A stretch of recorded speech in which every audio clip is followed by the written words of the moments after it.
दोस्तों, Indian air force के पहले C295 मीडियम ट्रांसपोर्ट एयरक्राफ्ट ने स्पेन में अपनी पहली उड़ान पूरा कर लिया है, जिसके साल के अंत में IFA में शामिल होने की उम्मीद है। भारत के रक्षा मंत्रालय ने सितंबर 2021 में 56 C295 एयरक्राफ्ट के लिए एयरबस डिफेंस एंड स्पेस के साथ 21,935 करोड़ रुपए के कॉन्ट्रैक्ट पर हस्ताक्षर किए थे।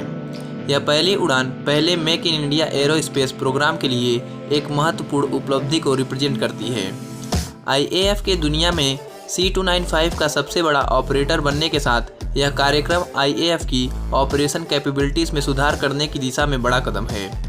पहली उड़ान 5 मई को सेविले में हुई और 3 घंटे तक चली। टाटा एडवांस सिस्टम लिमिटेड और एयरबस डिफेंस एंड स्पेस संयुक्त रूप से इस प्रोग्राम पर काम कर रहे हैं। कॉन्ट्रैक्ट के हिस्से के रूप में 16 C295 एयरक्राफ्ट एयरबस द्वारा स्पेन से फ्लाई अवे स्थिति में डिलीवर किए जाएंगे और बाकी 40 भारत में मैन्युफैक्चर किए जाएंगे। 16 फ्लाई अवे एयरक्राफ्ट सितंबर 2023 और अगस्त 2025 के बीच डिलीवर किए जाने हैं, जबकि पहला मेड इन इंडिया C295 सितंबर 2026 में और बाकी बचे हुए 39 अगस्त 2031 तक नई फैसिलिटी से डिलीवर किए जाएंगे। इन एयरक्राफ्ट्स को शामिल करने से इंडियन एयरफोर्स की कैपेबिलिटीज़ में काफ़ी इजाफा होगा। प्रधानमंत्री नरेंद्र मोदी ने 30 अक्टूबर 2022 को C295 विमानों के लिए गुजरात के वडोदरा में टाटा एयरबस कंसोर्टियम द्वारा स्थापित की जा रही एक निर्माण सुविधा की आधारशिला रखी थी। इस डेवलपमेंट को अत्यंत महत्वपूर्ण रूप में देखा गया, क्योंकि यह पहली बार है कि एक प्राइवेट फर्म द्वारा भारत में एक मिलिट्री एयरक्राफ्ट का निर्माण किया जाएगा। गुजरात में बनाई जा रही C295 फाइनल असेंबली लाइन निजी क्षेत्र में पहला बड़े पैमाने पर make in India defence programme है, जो एयरक्राफ्ट का design, manufacturing, assembly, testing, delivery and maintenance श्रृंखला को अनलॉक करेगा।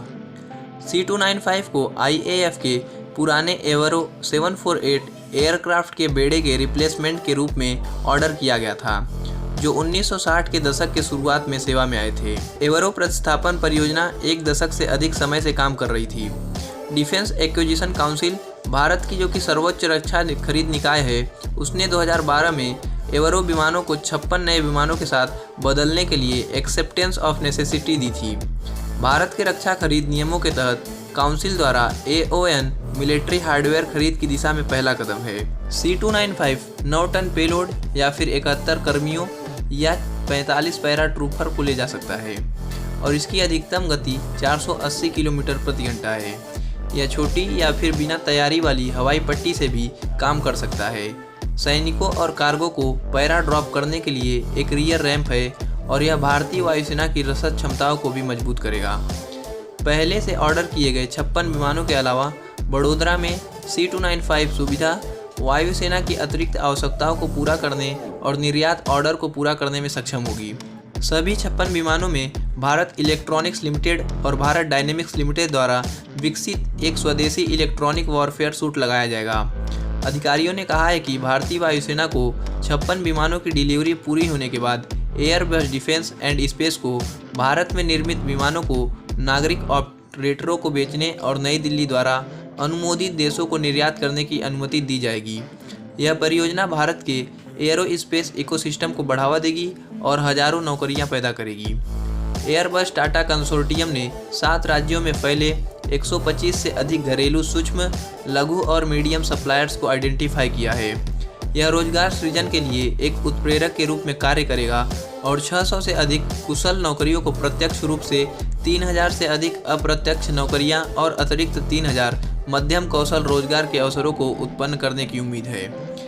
देश में 13,400 से अधिक पार्ट्स, 4,600 सब असेंबली और सभी मेजर कंपोनेंट्स असेंबली का निर्माण किया जाएगा, जबकि इंजन, लैंडिंग गियर और एवियोनिक्स जैसे कुछ उपकरण एयरबस डिफेंस एंड स्पेस द्वारा प्रदान किए जाएंगे और एयरक्राफ्ट में इंटीग्रेट किए जाएंगे।